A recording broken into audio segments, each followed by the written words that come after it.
There it goes. It's live. Yeah. We're on. Testing. One, Whoop, whoop. 2, 3.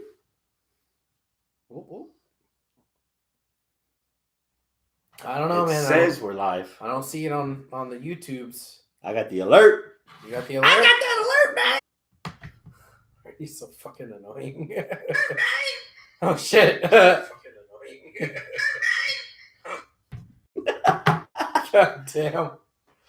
Alright, so I guess it's up, but for some reason it's not up on my YouTube. Hi, Papa. Just like your YouTube needs a little bit of that blue chew. Hey, chewing to do it. We should get a sponsor. Blue Chew. I wouldn't even advertise them. I just use the product. Just give me the free product. Go say we're gonna use you on the show, and then I keep poking my eye out. It's like, nah, that's okay. Poking your own eye out? Mm-hmm. Damn. There it is. All right, let's open it up. All right, copy link. Hey, Jeannie's already in there. Hi. All right, so where are we? Houston Wrestling Radio? Is that where we are? Yep. Houston Wrestling Radio? Fuck.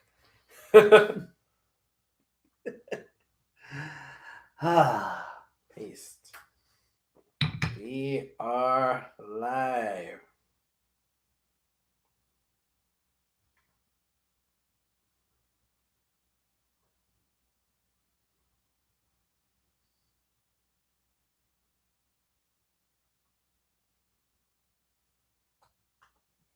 Royal Rumble. Dun dun dun. There we go. There you go. What? No, computer's ready. Okay. Sounds like we're working.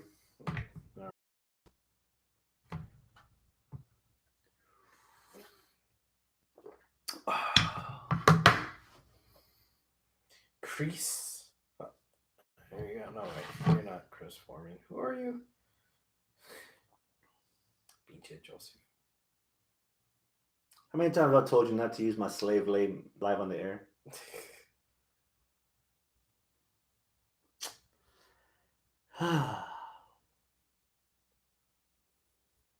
Bam! Got it. Oh, fuck. Woke me up. Live from HWR HQ in Houston, Texas. It's the 350 episode of Houston Wrestling Radio. This is Abel. This is Chris. And thank you so much for tuning in. If you are already in the live chat, good job. If you're watching and you haven't logged on to your YouTube account, you can do that. That way, I promise we're gonna work this week. Yes. We did a lot of changes. But yeah, we will have you here on the old handy dandy smartphone. You log in, ask us questions, say hi, fact check, whatever, talk shit, all that good stuff. If you're not watching us live, you can still interact with us on Facebook, facebook.com/Houston Wrestling Radio, or on Twitter @H Wrestling Radio. Chris. What's up, man? What's up? How you doing? Hanging in there. Yeah, you hanging in there? Been a long week. Yeah. Well, let's see if this actually works. It's already looking like it's skipping and lagging. What? That's your phone. You sure? Yeah, I'm sure. That's your phone. Yeah. It's not skipping or lagging over there? Over there. All right, man. Keep up with the Z formation. I didn't hit any of those snaps. No, none. No. My hands are dry. That's what it is here. There we go. What's the first thing that comes to your mind when you think of the name Tessa Blanchard? The first thing that comes to my mind? Mm-hmm.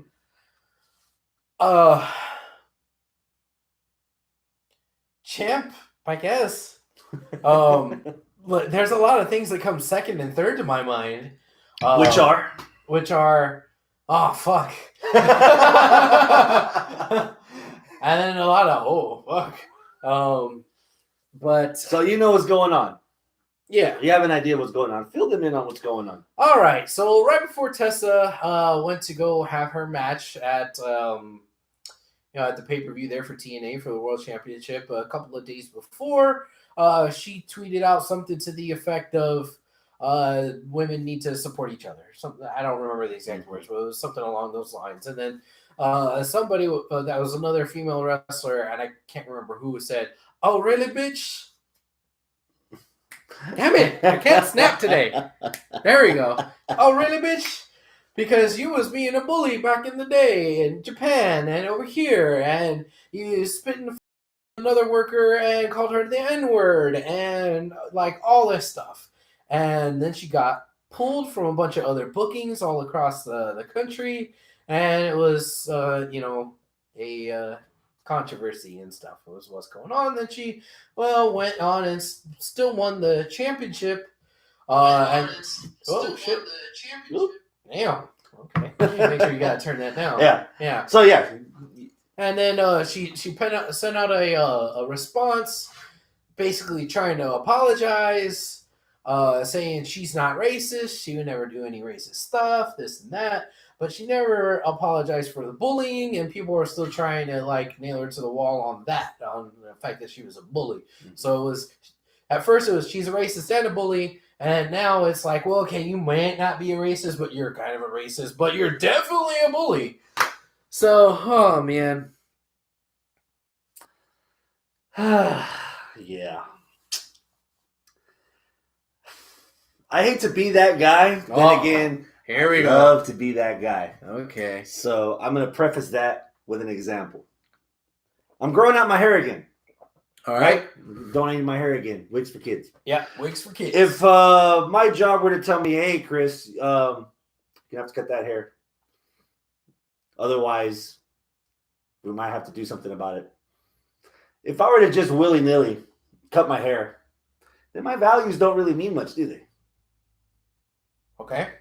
So for all these women, because apparently the woman that was being derogatory, like the derogatoriated, who was derogatoriated, she wasn't the one that said this.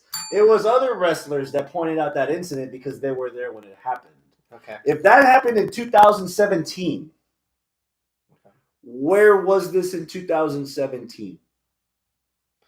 Oh, okay. I mean, things could happen and it comes out later. I don't know if that's really a good, argument. Well, if it really happened, you would have heard about it then. No, if the women that now, oddly enough, want to say, hey, Tessa's a bitch, She's rude. She's held me down. She's been derogatory. She's been racist. She's been this, and this, and this. I could point out examples from 2 or 3 years ago.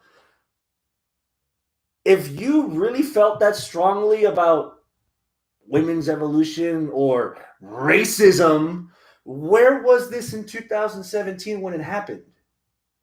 Why didn't what you're saying is why didn't these other people that call her out now call her out? Yeah, so your value, your moral compass isn't really pointing straight and narrow, is it? If you're waiting till now, the weekend that Tessa has a chance to be the first woman ever in TNA to hold a men's championship. Okay. Now you want to say it? Nah, that ship sailed for me. That's my defense. I'm not pro Tessa. I'm anti people waiting to weaponize situations that happen in other people's lives instead of speaking on about it when it happened. Okay. That's the side that I'm on. Okay. You know what? I'm not pro Trump. I'm anti Hillary. Trump's an asshole, but what about them emails? Yeah. Well, also in 2017, were her transgressions even worth mentioning? Who would care? Maybe that's a good point. Maybe they never thought she was going to amount to anything, so it doesn't matter. The reason why now is because they were kind of pointing out hypocrisy. Her going out and saying, "Hey, we need to support each other as women." Oh, really? That's what you want to do? And, so I can kind of see why it happened now. To say that there's like this underlying maliciousness that they're going to wait until something good happens and then they'll do it. I don't know if that's necessarily the case. But if you want to focus on the people making the accusations, that's one thing. Should the person making the accusations spoke up sooner? Yeah, okay, yeah, maybe. I get what you're saying. Just because that's wrong doesn't mean that the action that actually happened isn't right. So if this really happened, which there's a lot of accounts pointing to that being true, if this really happened and Tessa did this, fuck, man. I mean, I feel a certain type of way about Elgin. If I feel that same certain type of way about Elgin, I guess I gotta feel the same certain type of way about Tessa. Otherwise, I'd be a hypocrite. Do you feel that same type of way about Hogan? I do. For stuff that happened 5, 6, 7 years ago, out of context, in privacy. Yeah. And even now, when he changed, or he says he's working on changing. So if I'm just saying hypothetically, if this happened in 2017 and Tessa is working on changing her character.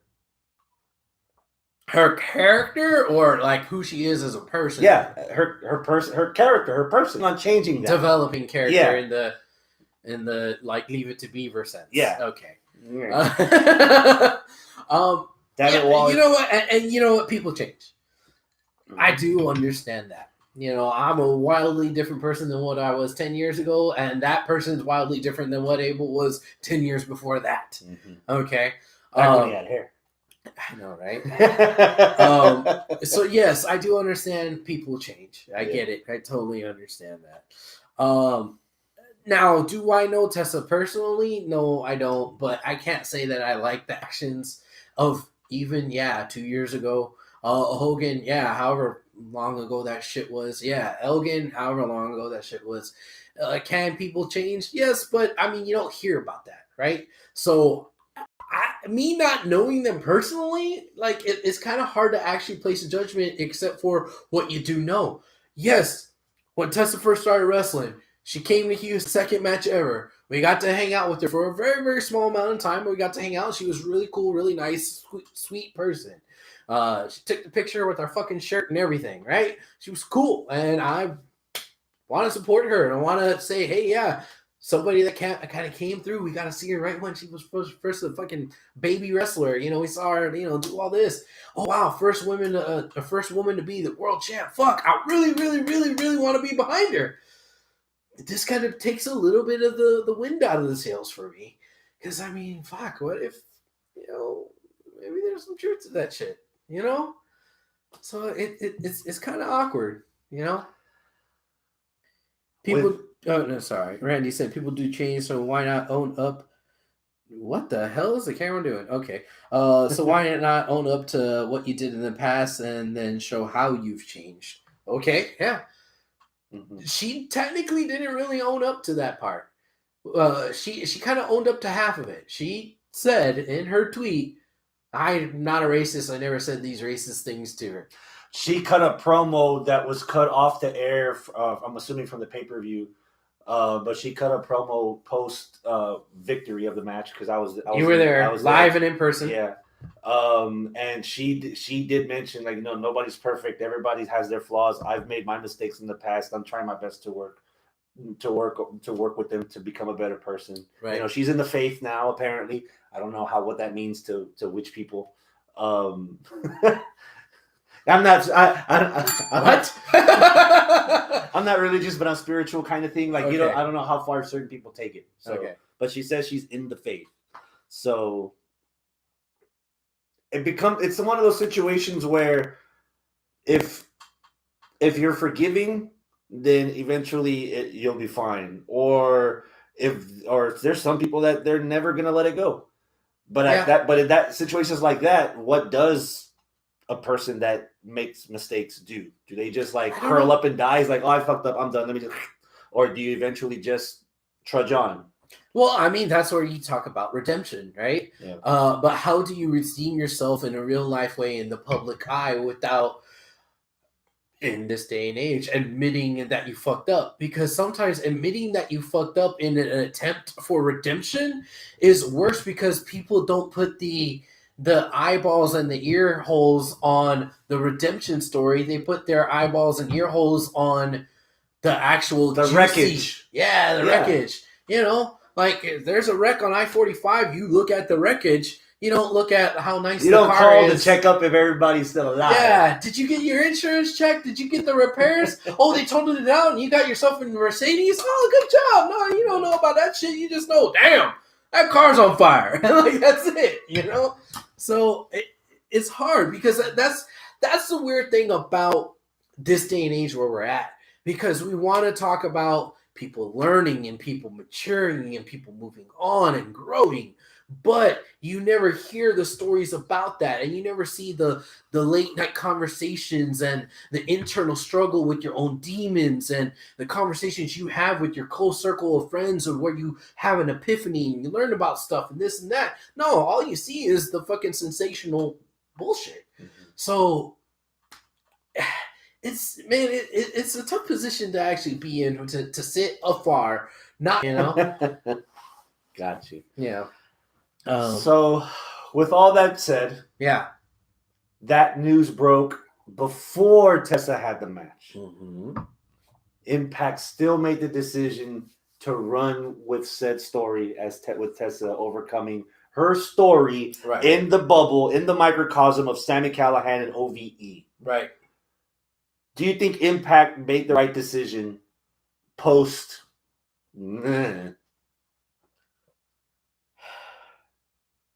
A lot of SJWs out there, a lot of people that are trigger. The unique position that Impact is in. You know, if this was Sami Callihan and, I don't know, Elgin. Let's go back to Elgin, right? For someone you don't like, you bringing him up yeah. But if this was Sami Callihan and Elgin, and the stuff with Elgin came out, and then they still put the strap on him, oh, fuck, TNA did a really bad thing, this and that. But the situation is a lot different here, because the situation is like, you have a chance to do something that will possibly overshadow the controversy of this stuff, which is first ever women's champ to hold a major title, you know,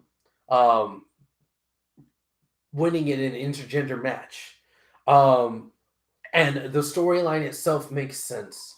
And like, there's so much fucking writing on it that for them to give it to Sami instead of her, that would have been like, oh fuck, we're gonna run away and not go with what we were gonna do, and we're gonna shame her the same way everyone else is, and it kind of seemed like they were gonna kind of pile on everything, and it would have been a bad thing because Impact is in a unique situation where they have hit rock bottom. They're still kind of towards rock bottom. And the one fucking ladder that they've had that's down in that hole that they're in, they're barely starting to get one or two rungs up the ladder. And it's possible that next rung snaps and you fall and you break yourself, or you can just like keep going and like, okay, well, I'm gonna skip that rung and then just keep struggling up. Is this a bad thing for Impact? Yes, it is a bad thing for Impact. But what the fuck else were they gonna do? You know, Impact has been in this situation, and I've even said this about their commentators, where they've hit rock bottom already. Okay. So what? Yeah, sure, fuck it. Let's just keep going. What may get more eyeballs to their company as a company may be the fact that she is the champ. You know, so that might be the best thing to do for Impact. If this was a different challenger, if this was a different company, if it was a different situation, then no. The person that has the big controversy, you know, cancellation culture, that's what we're in now, right? Okay, fuck. Go along with the cancellation culture. But this situation here, to me, it feels like it was the right call to make. I could be wrong, but Cornette, that's another good example. It wasn't with Cornette himself, but NWA. Because they ran the footage that was recorded. People heard it. They themselves didn't think there was anything wrong. Yeah. And the way the punishment came down on Cornette felt like it was too piled on him. And my first complaint was, if you know he's got a problem, it doesn't do anyone any favors by just cutting him and leaving him.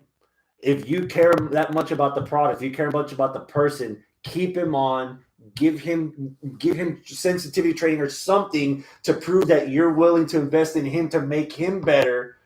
In return, you're keeping an asset that's making the company better as NWA. Okay. So the fact that they kept Tessa on, and the fact that Impact officials like Tommy Dreamer, for example, has come out and said, we haven't had any issues with Tessa since she's been with Impact. At least I haven't had any issues with Tessa. I haven't seen anyone have issues with Tessa. No one's vocal. We know we value you this much, and we don't want to lose you, and we don't want to set an example for anyone else in the locker room. And here's the difference between Tessa and Cornette. Cornette, it was said on live fucking TV. No, Cornette was on tape television. Okay. It was taped, but it's people heard documented. It. It's recorded. Yeah. We know he done said the damn thing. Yeah. What you're talking about, speaking through the eyes of Tommy Dreamer saying, I never had a problem with her. I don't think, that because God, there's so much minutia to this. There's so much fucking intricate detail. Tommy Dreamer's perspective on that is maybe this isn't all true. Because there's still a little bit of doubt. A little bit. Not a whole lot, but there's a little bit because there's so many other corroborating stories, right? But the PC stuff, Ricochet. Yeah. I mean, there's so many other females and women wrestlers that are coming out and saying, oh, yeah, she's right. Tessa did this. Oh, yeah, she's right. Tessa did that. There's so many. There's like 4 or 5 that have like spoken up, and they're all saying the same thing. So, okay, are you going to say all 5 of these girls are the liar and Tessa's not? Or was it some sort of miscommunication? Or what? What was actually said? Was what was said warranted? Was it not warranted? The shit Cornette said, definitely not warranted. It was a little bit of foot and mouth disease, but definitely not warranted. Was it said in the heat of the moment and heat of passion? Well, with Cornette. Or with negative intention. With Cornette, right? Tessa, well, how did she say it? What did she say? What did she mean? What was the moment? So, and that's the other difference with Hogan. With Hogan, you heard it. You saw it. You know the kind of way that he said it. The shit that he said was pretty fucking bad. Yes, it was in his own privacy. But gonna be real with you here, man. Okay? Please. When you are in the privacy of your own home, you don't have the cameras on and all this and that. Shitty people say shitty things. Non-shitty people, still in private, don't say shitty things. So it's not like I'm a nice person. You know me. I'm a nice person. We've known each other for fucking 10 years. and like when you leave, am I over here saying like a bunch of bullshit that's like racist or sexist or homophobic or whatever? Am I saying that shit? I'm not. I know. Well, but I'm not. We've only got 2 hours tonight. So, like, I know that a lot of times people want to say that there's a big difference between who you are in front of the camera and who you are in private. And I argue that's not the case. Who you are in private usually is who the fuck you really are. Mm-hmm. So if it's in private and you're still using respectful language, you're checking who the fuck you are and yourself is like, oh, hey, is this a internal bias that I have? Oh, shit, maybe I should get rid of that. If you're retrospective and introspective on yourself like that when you're in private, then that'll show up when you're in public. And it's not the other way around, you know? So, I don't know, man. Like, in the context of wrestling. In the context of wrestling, okay. Kimberly won the main championship in Shikara a few years ago. Really? Sexy Star was the main champion in Lucha Underground. Right. Tessa Blanchard is now holding a primarily male, completely male-dominated title. Yeah. Does this matter? Disregarding the controversy? Just in the microcosm of professional wrestling. Yes. Sexy Star? Sorry, yeah. Okay. You saw how she turned out. Well, we saw how she turned out. Yes, that's another example. Oh, another one. Sexy Star. Yeah. That's another example. In the world of Western American wrestling, a lot of stuff happens in Mexico, and it's good. Should we all be watching Mexico a little bit more? Yes, we should. If we're not, Slap on But the there's wrist. so much. There's so much. If you look at the hierarchy of, shit that you should be watching, it's like the American stuff, the Japanese stuff, and then the Mexican stuff. That's kind of how the hierarchy is. So if a bear shits in the forest and nobody's around to hear it, does it stink? Yeah. She took a big shit in the forest, which is really good. But she ain't attracting flies. Ain't nobody smelt it. Yeah. Now, what was it? Chikara? Mm-hmm. Well, Chikara, they're pretty popular. They're not that popular. Niche. It's very niche because it's comedy. Mm-hmm. So, in the sense of that comedy, oh well, gee shucks, we have a woman. We're crazy. Yeah, like no serious wrestling, serious world championship. Which Impact at one point was the number 2 company. In the United States, I don't know if they really are now, but you could kind of make an argument they're hovering around 2 or 3. This is what we would consider a major title. Does it fucking matter? It really fucking matters. I think it matters.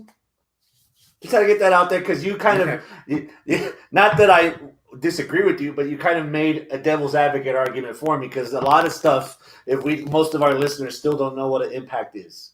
Or it's lower on their pecking order because, like you said, they hit rock bottom. You can't see it if they're like underground. So. Right. But still more people watch that than watch MLW, than watch Chikara. I mean, it's still... I mean, they were shitty for a long time, but there were still a lot of people watching it just to see it burn, just to see it close down. How many times? Dude, since you started coming on this fucking show, we were like, oh, man, any day now, Impact's going to go under. Oh, this is a sure sign. Impact's going to go away. Oh, fuck, Impact's dying. And it never fucking died. So Death, taxes, Tesla, and Impact. Yeah. That's it. It's still fucking relevant. Now we're looking at ROH like, that coronavirus, baby. Any day now, ROH is going to die. Any day, ROH is going to go away. Yeah. What's your match of the week? Do you have any candidates first before you pick your match of the week? Yeah, what are your candidates for the match of the last couple of weeks? Mox versus the Bastard. That's a candidate. Yeah, I saw that earlier before I got here. Yeah. Oh, disclaimer: I didn't get to watch any of the Hard to Kill. That's fine. Right? I know last episode I sat here saying I really, really wanted to, but nobody I knew actually bought it, and I wasn't going to buy it because I'm broke. Not counting anything from there. So that's one candidate. Another candidate is the tag title or Dusty Cup semifinals.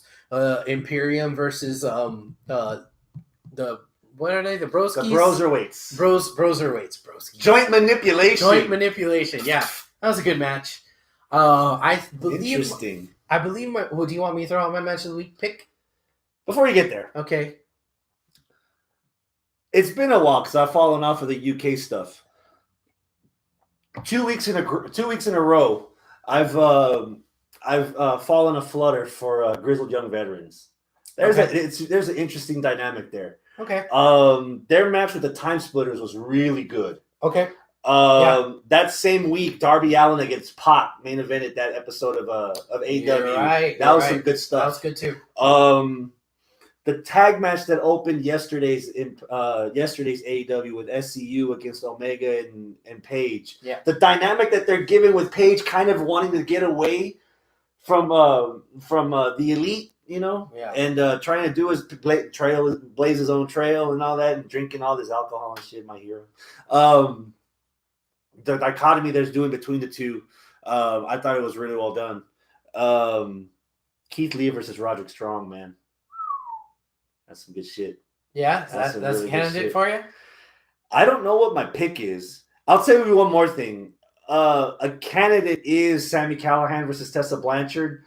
The reason I'm not going full bore with my pick is because I think there were at least 1 or 2 spots in that match where they could have ended it and I would have been fine. But it felt like they circled back around to the same point in the match that they had like 5 or 10 minutes ago. They were working on Tessa's knee. And then maybe like 5 minutes later, nothing happened. And she just went right back to it, It's like, well, I thought that their previous match at, I want to say Slammiversary. or Bound for Glory, one of the two. Their first match I thought was a lot better than this. Okay. Yeah. So, man, I don't know what I'm going with as my match of the week pick. Can I tell you my match of the week? Go for it. Keith Lee versus Roger Strong, dude. No, that match was really good, man.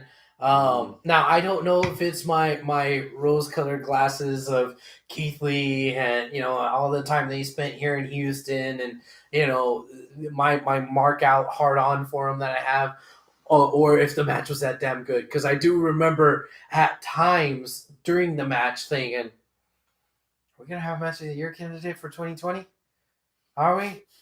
Ooh, I don't know. Well, yeah, and I just kept having different thoughts. I know for sure it's my pick for the week. I don't know if it's a candidate for a year. If it's my pick for the week, I would have to rewatch it. There was a lot going on in last night's NXT episode, which I chose to watch live because of the Royal Rumble weekend. I've normally watched AEW live, hands down. Yeah. Which I still find odd that a taped AEW show still beat a live NXT in the ratings. But are you sure it was taped? Because up in the upper, they taped it. They did it wrong.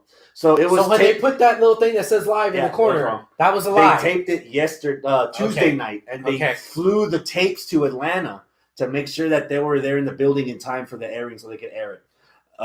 Next year, though, they're doing a third cruise. Jericho is, and TNT announced that next year that episode of AEW from the boat will be not here.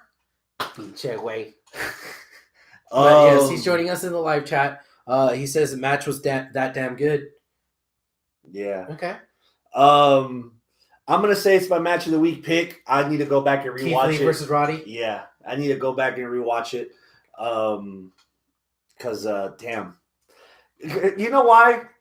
For the same reason, show I watched live and it overran, so it felt a lot longer. Yeah.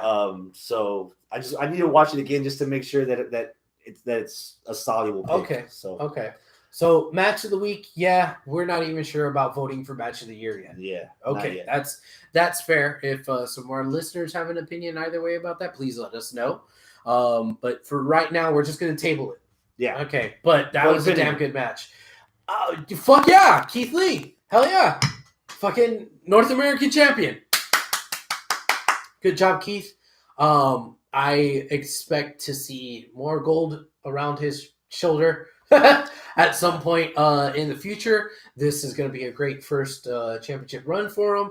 Maybe he'll move on to... I would love to see him achieve the same amount of success that maybe Mark Henry had and surpass it. You can't not compare him, right?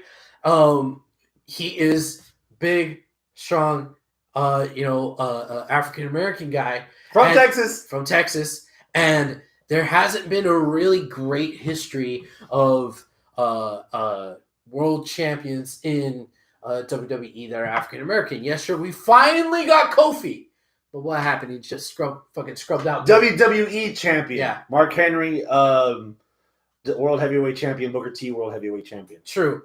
I mean, that's great. That's really good. I got to respect that legacy, right? If Keith Lee could get there, I think that he could get even past whatever Mark Henry ever was. And I'm not trying to take anything away from Mark Henry. Mark Henry was great, but his charisma, other than the sexual chocolate and the stuff towards the end of his career with the Hall of Pain, there was a big chunk of years there where he kind of didn't really know what to do with them. Yeah. It's like, okay, he's not sexual chocolate anymore. What is he? Nothing. The silverback. Yeah, that was dumb. But levels. Keith Lee has, let's be honest here, he has more charisma than Mark Henry. Mm-hmm. So he's more agile than Mark Henry. More agile. He's just as strong. Well, probably not. Like, you may not be able to bench exactly as much. He's pulled the trailer. But he's still fucking strong, right? And the agility. He has a more diverse set of weaponry for what he could do to actually entertain. So, man, he's a mix of like Mark Henry and Vader. Because Vader, for his size, he was agile as hell, man. Yeah. You saw those moonsaults he did off the top rope. You know, the guy could go. Lord help us with Leon, you know. Let's talk about this weekend, man. Okay. You ready for this weekend? Yes. Are you looking forward to Worlds Collide?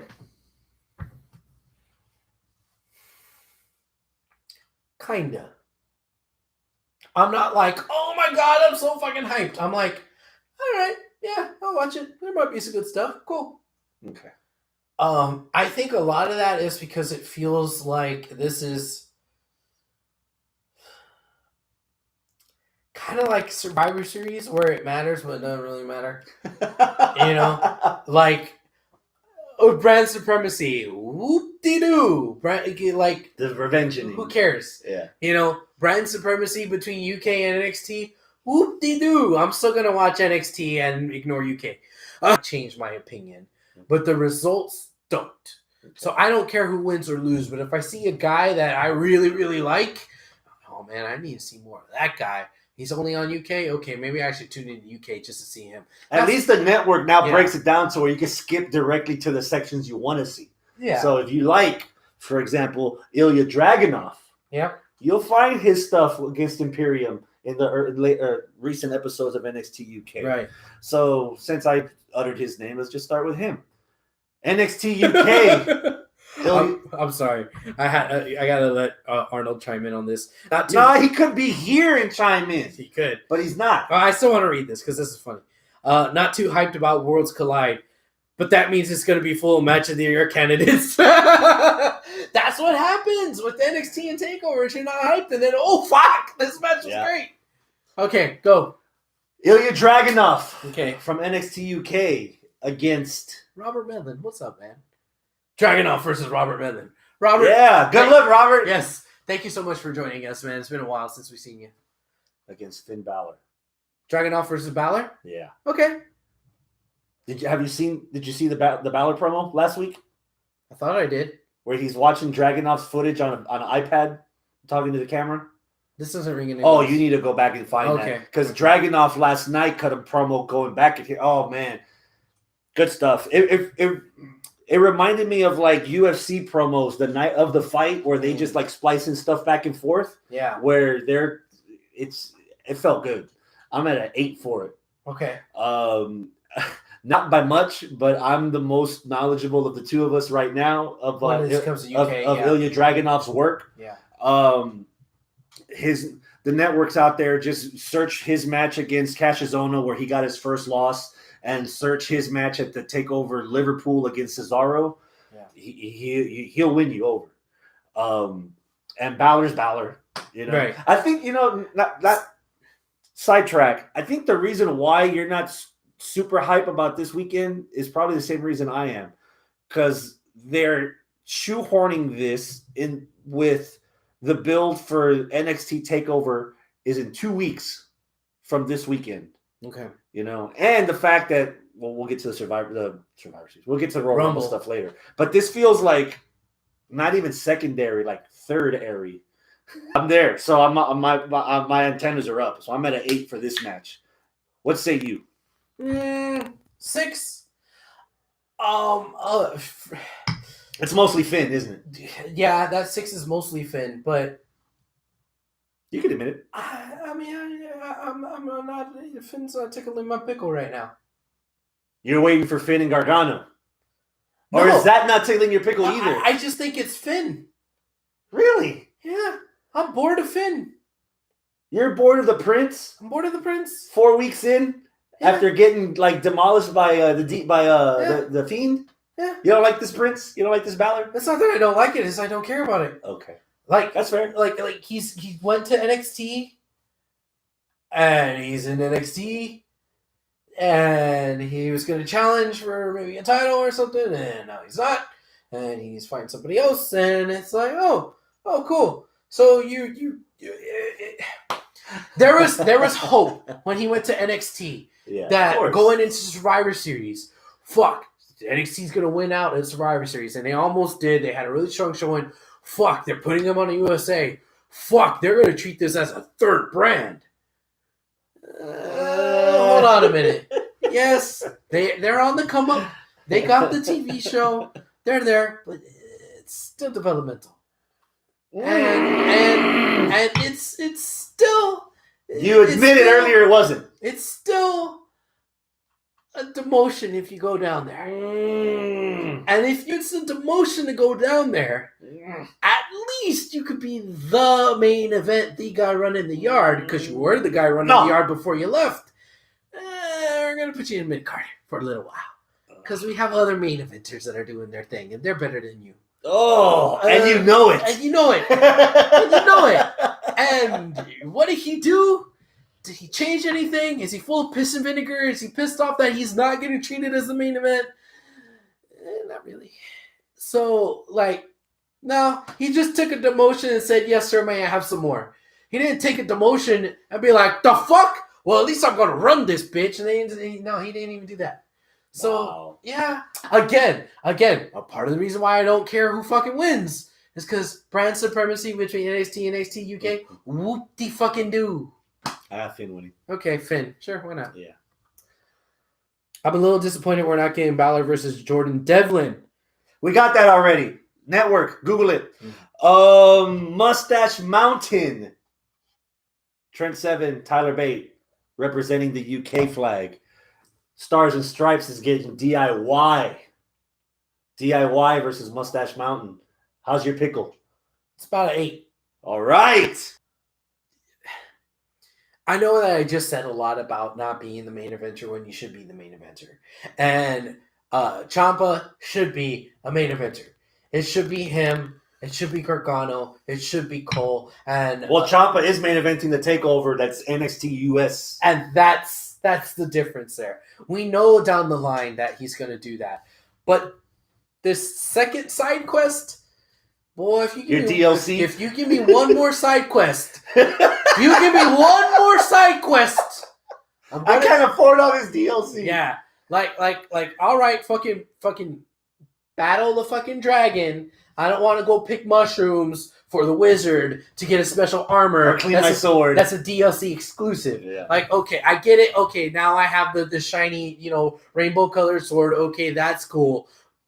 Can we go beat the fucking dragon now? Goldie has to wait. Daddy has to go to war. I'm sorry, but Goldie should be pissed. It's like, why my man not taking care of me now? He back from war. Like, no, bitch, you should be concerned with Goldie now. Mm-hmm. That being said, I like me some DIY. You're the 8. And that being said, I like me some Mustache Mountain. There you go. Yeah. I'm also at an 8.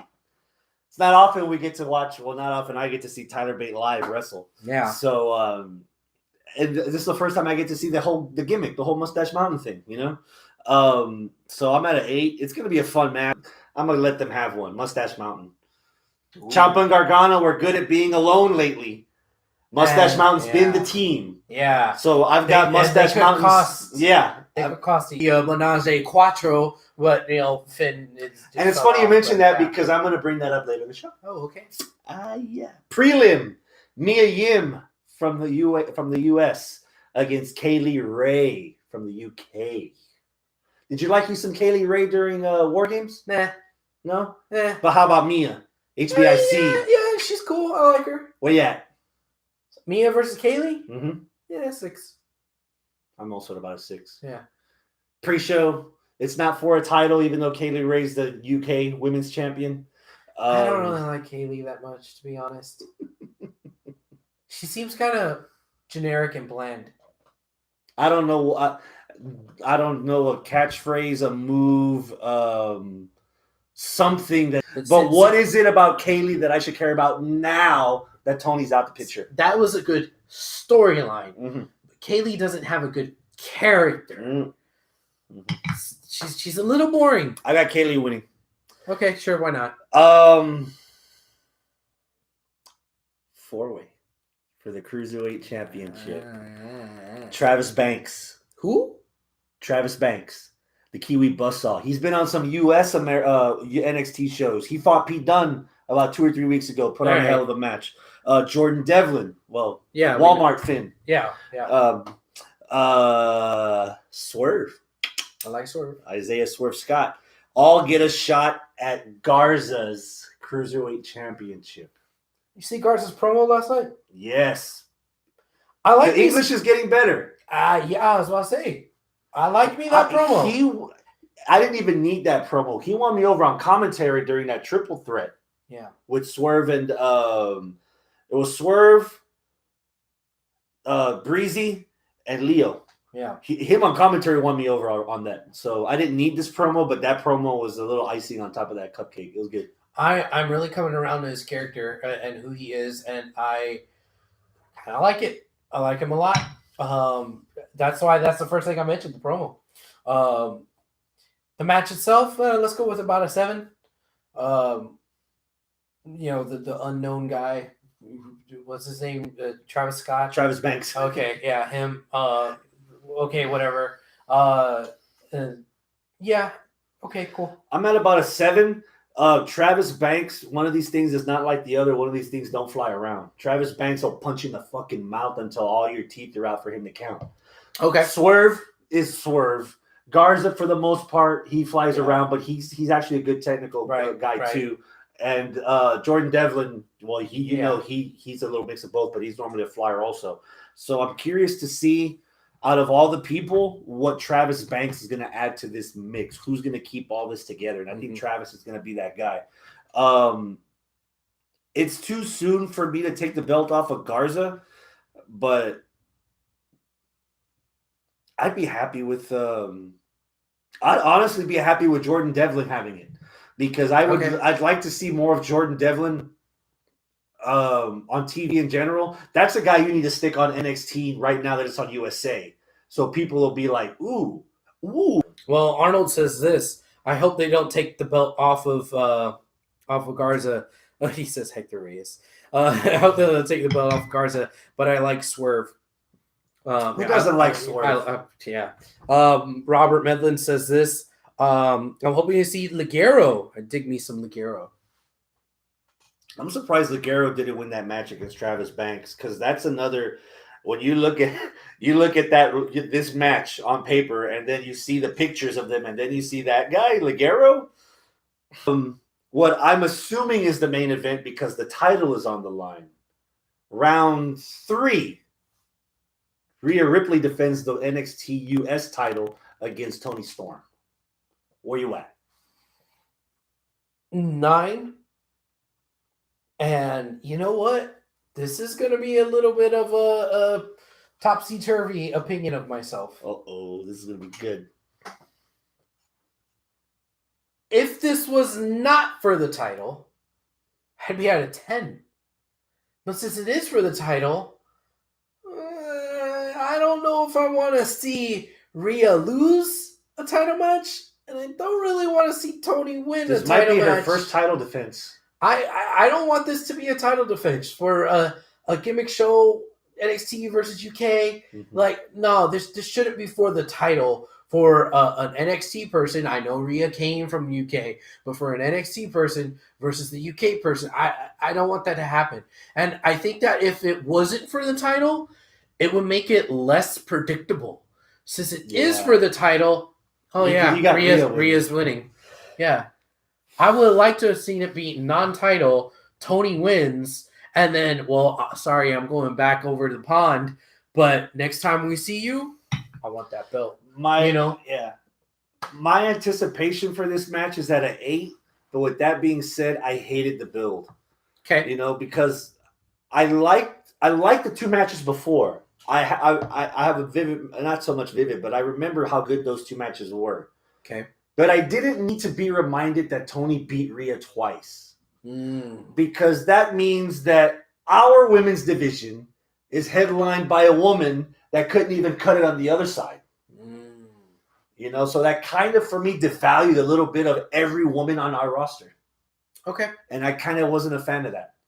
Am I going to love the match? Hell yeah. I've seen them do it twice. It's fucking good. Yeah. And And Rhea Ripley easily is better than any version of Rhea Ripley that was on UK. A face to be added, yeah. So I'm in the same boat with you. I got Rhea winning this. Cool. What should be the main event? Not because I'm sexist, but if you put this 8-man tag before the women's title match, that crowd's going to be gassed as fuck.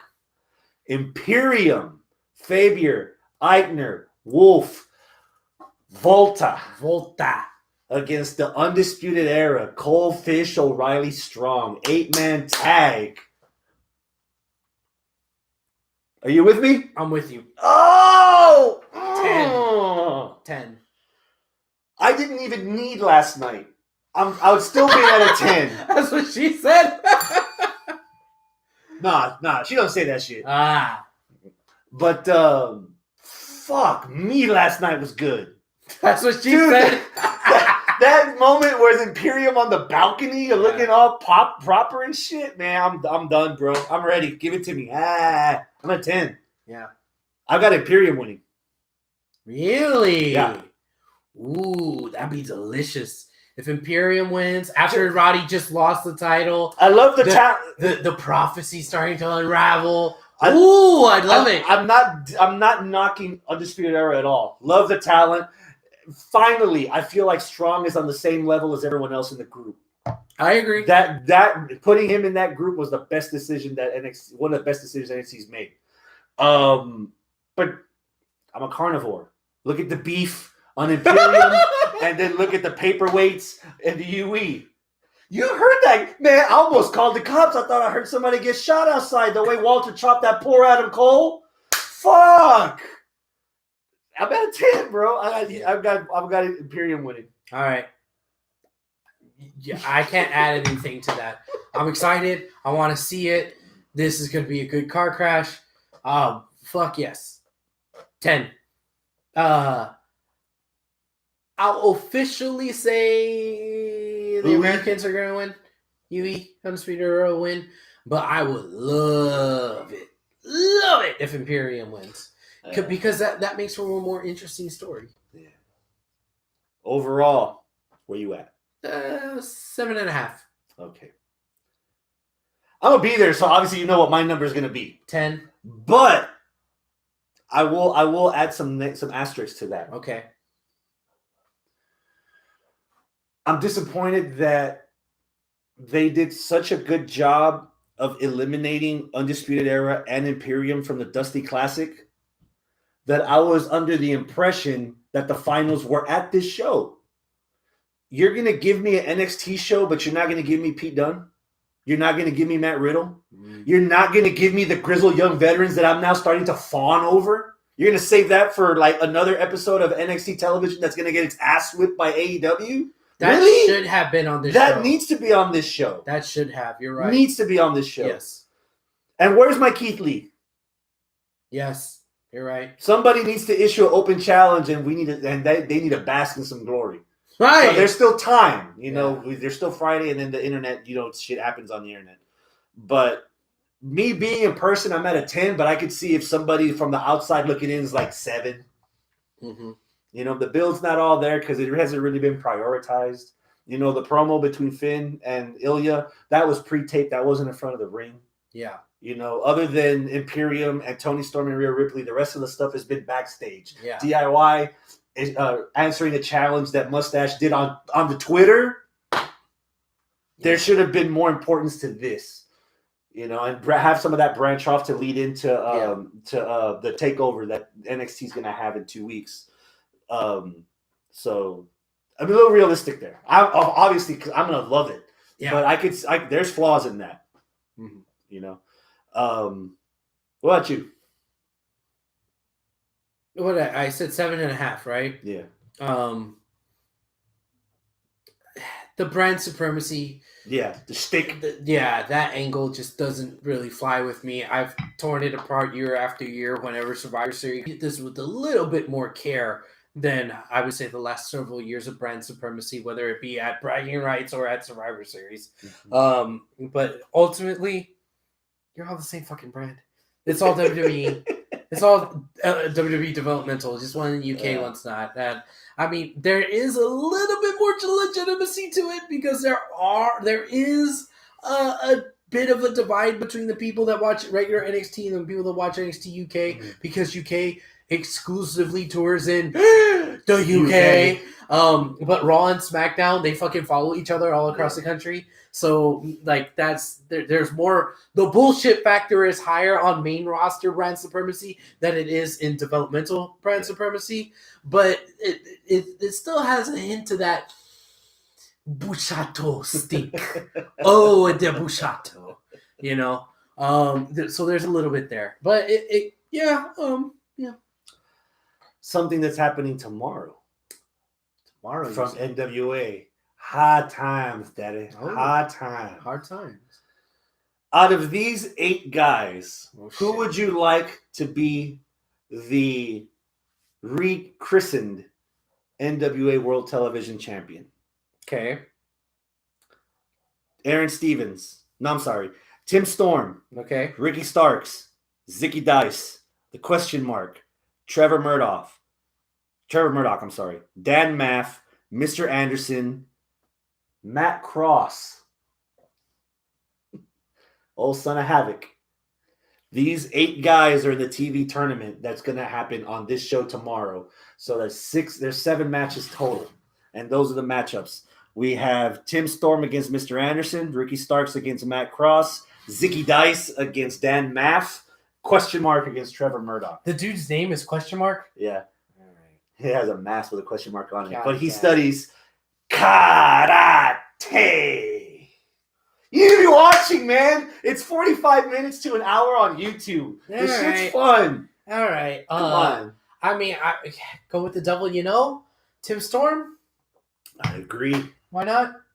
I'm not going to go with Anderson. Okay, because that's the devil, right? It's to NWA. Mm-hmm. So not the guys that just came late not to the the visitors. party. Yeah. Not the visitors, not the new guys. Dan Matt from Ring of Honor, Matt Cross from Other Worlds. Yeah. So for NWA, let's give it to an NWA guy, and the one with the most star power there, I would say, would be Tim Storm. No. And he is a nice guy.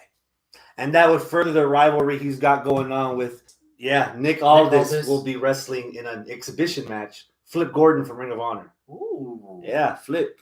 Okay. Allison Kay defends the women's championship against Thunder Rosa. Okay. If you've been missing out on Thunder Rosa, it's your loss. Wasn't Thunder Rosa one of the main ones that was levying all the attacks to? Not that I remember. To Tessa. It wasn't Thunder Rosa. No. Okay. I could be wrong, but I don't remember. Chelsea Green's the name that sticks out to me. Okay. Allison Kay, she was one. Okay. Yeah, Allison Kay was one. Rock and Roll Express, the Wild Cards, and James Storm and Eli Drake, Triple Threat, your favorite, for the NWA tag titles. That's also happening. Okay. And Aaron Stevens against, of all people, Scott Steiner. What? God damn. That's going to be a train wreck? That, my friend, is hard time. That is hard times. You're not going to have YouTube a good time the video of Steiner's debut on NWA and watch him walk down those stairs. I've heard. I've heard. God. Tim Storm was very, very nice to me. This is Randy. Tim Storm was very, very nice to me when I had to ask him who he was that one time in Galveston. I was mortified because I instantly recognized his name, and I'll never forget him now. That was a good time. You know what? I've been holding this nut long enough. Ay, papa! Who's winning the Men's Royal Rumble? I don't know. I really have no fucking clue. Play it safe, Roman? I guess? Roman? I'll tell you who's not winning. I think that might be more interesting. Who's not winning? Brock Lesnar. And that's not just because this is a stunt to set up a feud Oh, yeah. For Mania. So whoever throws his ass out is who he's actually going to fight at Mania. Mm-hmm. And then the actual winner of the Royal Rumble is going to challenge for the Universal title and not the WWE title. So either way, the Royal Rumble match is going to determine who's fighting who for the main belts at Mania. It's just that the winner will be facing not Brock. The person eliminating Brock will be the person fighting Brock. Okay. That's my prediction there. But who's actually winning? I have no idea. I mean, assuming Bray. So in my theory, assuming Bray keeps the title, all right, as the Fiend. So the question then becomes, who is the Fiend going to fight at WrestleMania? And I'm at a loss. He's been taking on everybody with no rhyme or reason. He just demolishes one, moves on to the next. So who the fuck could it be? Who? You said who it's not going to be. Who? Yeah. Oh, my God. Who? It's funny you mentioned that because you notice what Bray's been doing to all of his opponents. Yeah, doing the little X's on the eyeballs and what if making them go back in time. What if he turns Kofi Jamaican?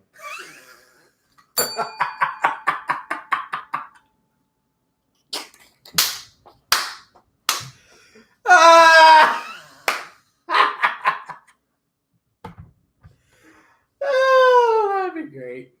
That'd be great. That'd be hilarious. You said who you don't want to win. Yeah. Don't think like the company. You as a fan. Okay. Watching it. As a fan, who is most over in my heart and mind right now? Keith Lee. Okay.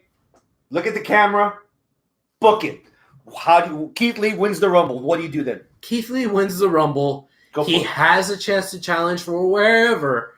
Monday, after Rumble, you don't see Keith Lee. Wednesday, all right. We'll see if we see Keith Lee, but most likely we won't see him till Friday. All right? Friday is when he'll show up. Because, after all, Brock is over there. And let's see, was he going to fight Brock? Who's he going? Oh, man, WrestleMania. Nobody's really thinking NXT, but, well, that could be a first. The guy with the NXT, or the guy that's in NXT can challenge, for the NXT championship, and that's it. Wah, wah, wah. Keith Lee versus Gargano or Cole or whoever the fuck is the champ at the time. All right. No. Keith Lee shows up, interrupts whoever's the champ at the time, doing a promo, whatever, talking about WrestleMania. Let's say it's Cole. Interrupts Cole. Cole and Keith Lee. Oh, fuck. Keith Lee here won the Royal Rumble. He could pick him. He's going to pick Cole. They're going to battle. And then he's like, I've already had my fill of the Undisputed Era. And I am Keith Lee, and I am limitless. So I am going to challenge. Boom! He says he's not going to challenge for the NXT title, so he's going to challenge for the WWE title. Says, you know what? I'm bringing the WWE title to NXT. Then on SmackDown, that's when we start getting the build, going back and forth with him, Bray saying, well, I have a new friend in a neighborhood that I have. Universal champion. In a neighborhood I haven't been to. Yes, okay, Universal. I'm sorry. I keep mixing my words there. But the not Brock title, right? Yeah. Well, this is a different neighborhood. Oh, yowie, wowie. We're going to go to the NXT neighborhood, kids. Let's see. We're going to see Keith Lee. And then Ramblin' Rabbit's like, oh, yeah, dude, Keith Lee, he's fucking awesome. I love watching him in NXT. I hope the Fiend doesn't kill him. Oh! Out of nowhere, the Fiend shows up in the middle of the ring. And, bro just, runs away. Bro runs away. And wow. Fiend gets the mic and says, you put some thought into this. So this is where the NXT neighborhood is. Well, I'm looking for Keith Lee. And he calls Keith Lee out. That's the next segment. Boom! Keith Lee comes out, says, I'm not afraid of you. I am limitless. I am above you. You will bask in my glory. Ka-choo! Lights come out. Ka-choo! Lights come back on. The fucking flashlights and mandible claw. Oh, mandible claw. Man. Mm. You surprise me with that shit. I can't remember the last time you put that much thought into answering one of my questions. So I'm gonna play ball with you. Let's say Keith Lee wins the Rumble. He won his Survivor Series. His team. No, his team lost, but he was the last person standing. That's what it was. He got the dat from the big dog. That's right. I forgot. Yeah. Keith Lee wins the Rumble. But he's already North American champion. So? Drop that shit. No. Vacate it. No. Because... Title versus title. Because he's limitless. Mm-hmm. He already has the feud with Undisputed Era. Keith himself said that the prophecy is going to end and it starts with Roddy. Starts with Roddy. Mm-hmm. Mm-hmm. Didn't say when it ended.